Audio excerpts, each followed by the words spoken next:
Mayong adlaw kaninyong tanan nga nagpaminaw karon, ning tulumanon kini ang akong soliran. Ilabi na kaninyo Dr. Rene Obra o Attorney Elaine Batan. Ingon man, sa mga artista nga maghatag og kinabuhi ning akong suhat soliran. Itago lang ko ninyo sa pangan nga Maymay. Hingkod ang pangidaron, minyo ug may usa ka anak. Itago na lang ang akong address diri sa Cebu Province. Punto legal kining akong soliran. Bahin kini sa yuta sa kumaginikanan nga nasunod pa sa akong mama sa among mga apuhan. Aron inyong hisabtan, sugdon ko sa dalagita pa ko, ingon ini ang mga panghitabo.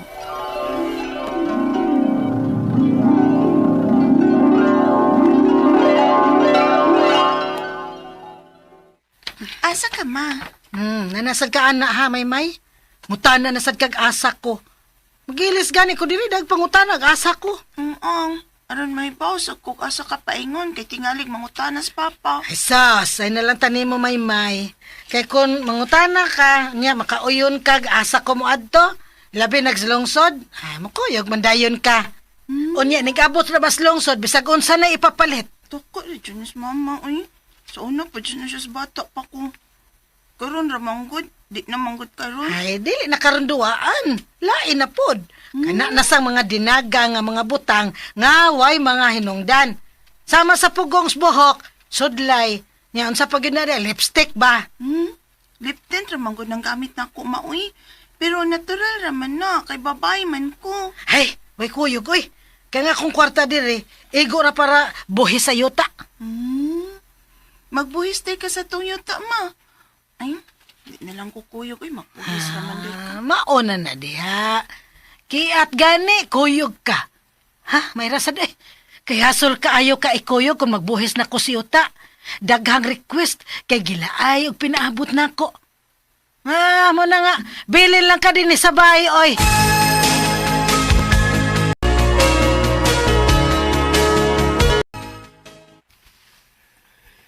Nagbuhis sa yuta? Opa, mamay ingong mama. Oo. Tingbuhis masab di ayron sa ilang yuta kay matagtuig man gid sila ga nagbuhis anang yuta. Nganong ilang mama raman pa? Wadi kay apin. Kabilin mala sila mga ginika ng yuta sa ila wala ng pamilya, sa ilang kaliwat. Bana rabaya taon kumama nimo. Dili ko nila kadugo. Ay, ano din na pa? Dako biyagin ng yuta di lang titulado. Kay morag tax declaration ra may gikuptan nilang mama nimo ana. Samot. Kumakasabot, ana.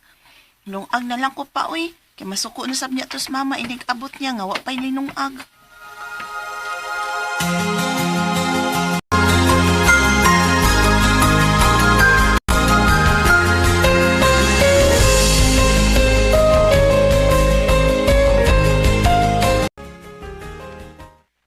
Ma, nanang imong tambal.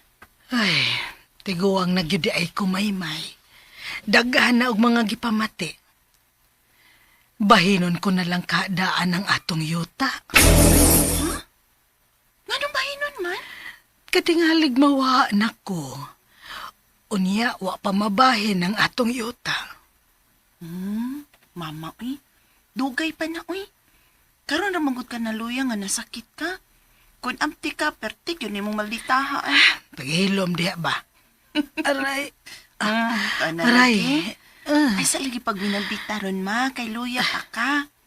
Dari, pag-inom na sa imong tambal. Kay oras na sa pag-inom sa imong tambal.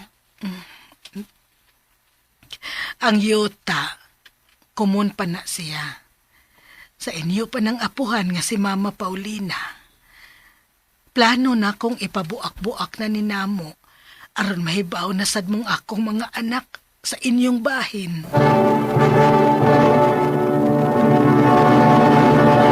Recorded by X Thunder Gaming.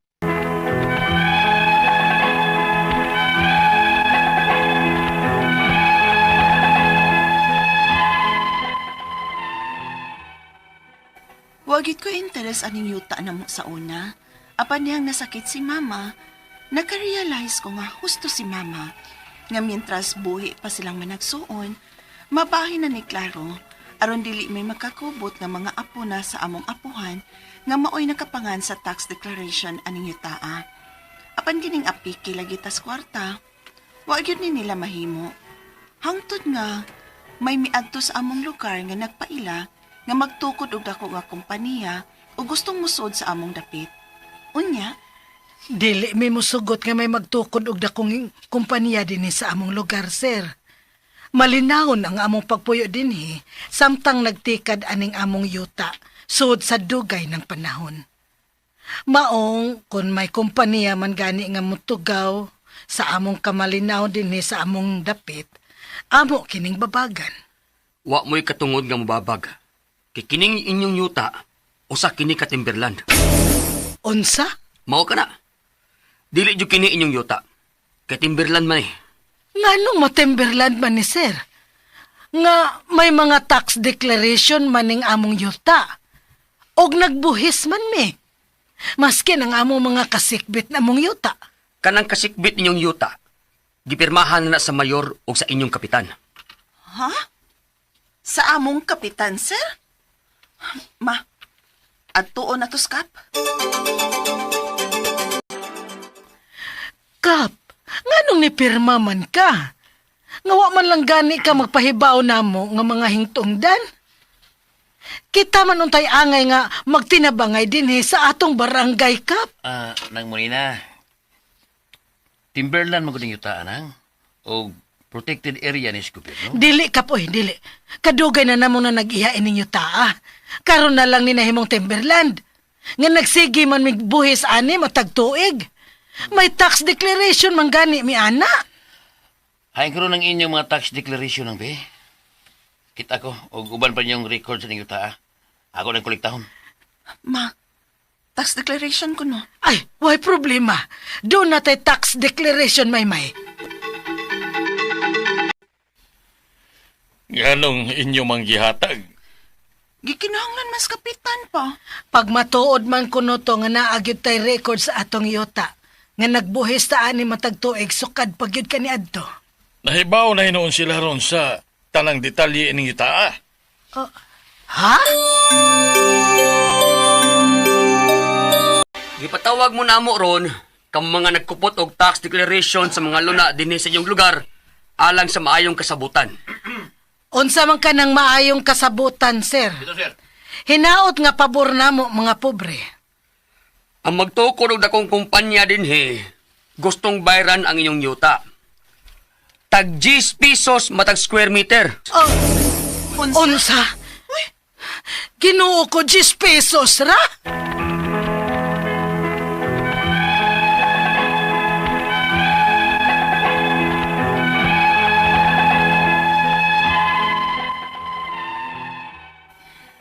Murag na kami no gyud namo ning mga tawhana, namong mga pobre. Siyempre, naglisod sa pagtugot ang mga tao. Tiaw mo'y 10 pesos ra matag square meter ilang bayad sa among yuta. Ang ako mga pangutana mo kining mosunod. Unang pangutana, ang yuta sa kong apuhan, usa kuno ka Timberland. Unsa may but ipasabot ini? Nganong karon naman lang ni na Timberland nga may tax declaration man mi ani, og nagbuhis mi matagtuig. Ikaduhang pangutana, may gustong musod nga dakong company sa yuta namo. Kung Timberland man ni, allowed ba day silang mutukod og dako nga kompanya? Ni perma na kuno ang mayor og ang among kapitan. Ikatulong pangutana, kining dako kuno nga company nga itukod sa among dapit, gusto ming bayran sa among yuta. Tag 10 pesos matag square meter. Makatarunganon ba ni? Makapugos ba sila namo? Ikaupat nga pangutana, unsa man day kalahian aning tax declaration sa land title? Kay may kaila si mama nga kasikbit namong yuta nga gustong mukuha og land title sa ilang luna. Wa na kuno sila tagai. Unsa man gyud angayan namong buhaton? Pobre ra taon mi. Palihog, tabangi ug tambagi ko, kini ang akong suliran, may. Maayong adlaw mga suking tigpaminaw, kinig si Attorney Elaine Bathanog. Akong tingog today, it's me. Ako ang muhatag ninyong tambag, tubag, solusyon, kalinawan sa inyong mga pangutana o mga problemang may punto legal. Of course, sa mga medical nga mga pangutana, mga problema ninyo, Dr. Obra to the rescue gihapon. Busa, ay na mo pagdugay, ay na mo paglangay, ipadala ang inyong suwat sa suliran_612@yahoo.com or sa ato ang Facebook account nga kiniyang Akong Suliran Official Writers Page. Pwede sad atong ipadala sa 3rd floor Jose R. Martinez Building, Osmeña Boulevard, Cebu City. Kumusta guys? Kumusta ato ang mga suking tigpaminaw? Hinaot unta nga sa matag paminaw ninyo sa ato ang programa. Di mo laayon, nalingaw mo, naapagid mo'y nakuha nga lesson, inspiration in life. Makaingon ka nga, uy, di ram di ako na problema, o arang-arang lang po niya akong giagian karon uy. Ngano gasi makugmugtok nga kanibitaw siya, okay ramang gani ni, naamga din ni kasulbaran niya, nganong ako magsige makug hinuktok, wa na ninong ko'y gibuhat din ha. O, di ba? Muna'y purpose sa ato ang mga programa niya. Ato ang letter senders, masalamat mi sa inyong padayon nga pagsalig ug pagsuwat. Paabot lang kita gamay guys. Kay, first come first serve man ni ang ato ang pagbasa sa ato ang suwat o paghimog drama sa kahanginan sa ato ang mga script writers nga atong dapat pasalamatan kauban ng ato ang RMN Production Center nga mga artista, lineman, editor, spinner, director, no? Para aning ato ang programa, one of the longest running radio program, no, in the country. Sukad pa sa panahon ni Doktora Abogada Lourdes Libres Rosaroso gining ato ang programa way sipyat. Inarong orasa mo tultol sa gyud ang ato ang mga suking tigpaminaw. Salamat kayo ninyo. Usahay di madunggan sa radyo kay wala oy na YouTube, na apoy Facebook. Kung nilarga, pwede na gyud mapaminaw online. Muna na kanindos technology, no? Kay nakuan na gyud, na lahi na gyud atong letter sender naging adlaw taga Spain. Natay mga avid listeners nga naa sa Kuwait. Muna magpasalamat mi ninyo. Thank you kay sa inyong mga likes, mga greetings, pag-follow sa ako ang Facebook account nga Elaine Tantengco Bathan. Magkita-kita ta ha. Unya, pwede gyud ninyo mapaminaw atong programa sa Facebook. Si Maymay, atong taguon ang iyahang tinuod nga pangalan, taga Cebu Province. Ning suwat ni, kabahin sa iyahang pangutanang may punto legal, kay naay yuta ang iyang ginikanan nga nasunod sa iyahang mama ngadto sa iyahang mga apuhan. Daga pa man ni siya, no? Atong panahona. Unya, pagkasakit sa iyahang mama, diha siya naka-realize nga mabahi na gyud unta, no? Ang katong yuta kay pagsugod ato na sinatis drama nga di baya unta siya interesado. Karon na hinuon, nagka-problema na hinuon sila sa yuta. So, una niyang pangutana ang yuta sa kong apuhan. Usa kuno ka Timberland agoy. Unsa may buot ipasabot ani. Nganong karon man lang ni na Timberland nga may tax declaration man ni ug nagbuhis matag tuig. Okay. Now, ang kaning mga yuta diri nato sa Pilipinas, gi-classify man gud na siya according to zones ug according to sa paggamit, unsa na siya. So pwede og residential, commercial, industrial, agricultural, niya napoy kanang gitawag na tog timberland, no? Unsa may pasabot ana kung moingon ta og kanang moingon ta og timberland nga property. Ang pasabot ana nga timberland property, no? Meaning to say, it's a property owned by the state. Apil siya sa kanang ginatawag na tug public domain nga predominantly kanang ang tag-iya predominantly ang mga naa dinha mga punuan, mga tanom, pero ang tag-iya ana gobyerno. Okay? Mogid na ang langtod pagkasurya guys. Ang tag-iya ani gobyerno. And why makatag-iya ani kung timberland manggod? Kay di man na siya ang classification manggod kung timberland, di siya alienable and disposable. No, meaning to say, dili siya ma-own privately. Dili siya pwede mahatag or mapanag-iya after. Pwede ra siya mahimong private property. Kami kag inalienable, di siya pwede mabaligya. Di siya pwede mapanag-iya og pribado nga tao. So muna ang timberland. pwede ra na siya maklasif or mabalhin sa private nga property kung moagi siya anang proseso nga reclassification. So, pwede na siya i-reclassify pinaagi sa DENR. Kay mo man na ang opisina nga naay authority to reclassify a property, no? A property for reclassification property para mabaligya na siya. So the fact nga ningingon sila nga timberland ang inyuhang tanawa ko no ang tax declaration may kung unsa gyud nakabutang na classification din ha. Pero ang DENR naanay record sa tanan nga mga yuta nga gi-classify as timberland. So if you want to be sure kay usahay basin sayop inyong tax declaration. So you will have to check kung unsa gyud classification ninyo din ha. Timberland ba siya or agricultural nya ipa-check gyud na nimo sa DENR, no? Kung unsa na naa din ha. Okay? So, tan-awo na nimo i-check na nato tanan ha. So, muna pasabot sa timberland. Pero to know kung unsa gyud siya, DENR gyud ka. Ikaduhang pangutana, may gustong musunod nga dakong company sa yuta namo. Kung timberland man ni, allowed ba dahil sila mutukod og dako? Kuno nga company ni, pirma na kuno ang mayor og among kapitan. Balik ta. Kung tinuod na nga timberland, ang tag-iya ana ang gobyerno. Ang timberland is a property of the state that is inalienable and indisposable. Dili siya pwede ma-dispose, di siya pwede mabaligya, magpabilin siya nga gitag-iya sa gobyerno unless mausab ang iyang classification to residential or whatever. So, kung nga timberland na ang mayor ninyo o inyong kapitan gapataka. So to be sure, kung unsa gyud ang iyang classification, adto gyud mo sa DENR to check. Kay even if ikadako nang munay pinakadako nga kumpanya sa tibuok world, kung timberland gyud iyang classification, di gyud sila makapanag-iya pud ana. Maski kamo, di gani sila nanood. Ikatulong pangutana, kining dako kuno nga company nga itukod sa among dapit, gusto ming bayran sa among yuta. Tag 10 pesos, huy, matag square meter. Makatarunganon ba ni?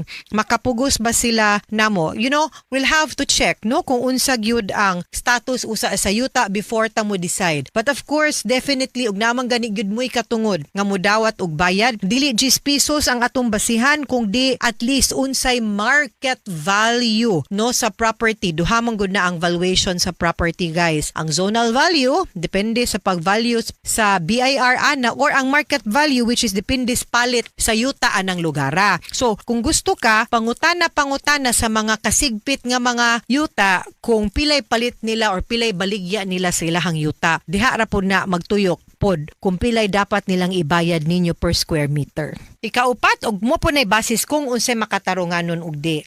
Napade 10 pesos nga yuta ron. Ikaupat, og katapusang pangutana, unsa man day kalahian aning tax declaration sa land title. Kay may kaila si mama sa kasigbit namong yuta nga gusto mo kuha og land title sa ilang luna. Wala kuno sila tagai. Unsa man gyud angayan namong buhaton? Pobre town ming. Okay, ayaw taan ng mga inana nga batasan nga pobre kay kitang tanan bahala kung sa estado natos kinabuhi na agyud tay katungod og protektado das balaod basta naata sakto. Now, the reason nga nung makaingon ko nga di siya matagaan og titulo is because akong duda timberland gyud na siya. Balikon nako, unsa man ang timberland? Timberland is a classification of a property nga kung timberland ang nakabutang sa iyang classification, ang tag-iya ana ang gobyerno, unya ang kanang timberland di na siya pwede ibaligya sa gobyerno maski kinsang tao, no? So munang di gyud na maisyuhan og title. Now, ang tax declaration og land title lahi. The best proof of ownership is ang kanang land title nga girehistro nimo under the Torrens system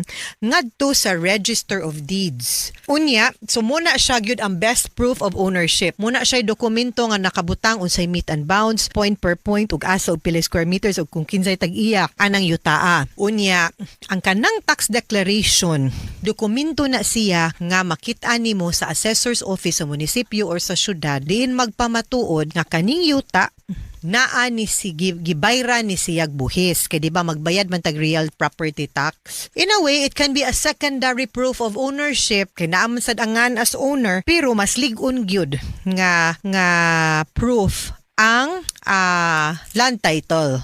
kay mao man gyud na ang best evidence of ownership. Ang tax declaration, the most that it can prove is gabayad kag buhis. Although sa mga decision sa Supreme Court ningon man pud sila nga, well, kung wa gyud title kay di man gyud tanang yuta diri sa Pilipinas na ititulo, pwede sigurong magamit nga basihan ang kaning titulo o tax declaration kay kinsa man sad ang mobayad og yuta og buhis sa yuta kung di pud sila tag-iya anang yuta. So, marag logically gi-consider na lang pud siya kung white title. But ang tax declaration di na siya makabarug on its own as proof of ownership. Naapag yun kay dapat laing i-attach nga dokumento pagprobar nga tag-iyag yun ka ana apart sa imong pagbayad og mga buhis. Dili pareha sa title kanang transfer certificate of title kanang brown nga papel issued by the Register of Deeds nga kung kana gani imuhang ipakita ay di nala imuhang isumpay ana nga ang kanangan nga Elaine Bathan as titulo o kani nga nako nga ID nako ako na ako'y tag-iya anang yuta. Mga suking tigpaminaw, hinaot unta nga namoy nakutlo na pagtulunan karong adlaw. Kini si Attorney Elaine Bathan. Daghan kayong salamat sa inyong pagpaminaw sa atong tulumanon. Hangtod sa sunod nga sugilanon, dinhigapon sa tuwang programa, kini ang akong suliran. Gikan sa RMN Production Center, Radyo Mo Nationwide. Tataka RMN, daghang salamat ug maayong adlaw.